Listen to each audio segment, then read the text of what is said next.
এশার নামাজ কেন জানেন? এশার নামাজ এই জন্যই, কারণগুলার ভিতরে এটাও একটা কারণ যে আল্লাহ চায় যে তুমি এশারের পরে ঘুমায়া যাবে, সর্বশেষ তোমার ঘুম যেন তোমার আমার কথার মাধ্যমে হয়।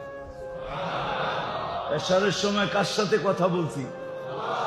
এই জন্য ওলামাদেরকে জিজ্ঞাসা করেন, এশারের পরে দুনিয়ার ফালতু কথা বলা নিষেধ, দুনিয়াবি জিনিস নিষেধ। আর আমরা তো সবচেয়ে মুখ্যম সময়ই পাই এশারের সময়। হ্যাঁ, এশারের পরেই তো টেলিভিশনটা ঠিক মতো দেখা যায়, চ্যানেলগুলা ঠিক মতো ঘুরানো যায়। এর আগে তো ঘুরানো যায় না, এর আগে তো দুনিয়ার কাজে অনেক কাজ কামে ব্যস্ত। এশারের পরে তো মোটামুটি রিল্যাক্স হয়ে যায়, তখন এই রিমোটটা নিয়ে বসে দেখি কোন চ্যানেলে কি আছে। অথচ দুনিয়াবি কথা এশারের পরে নিষেধ।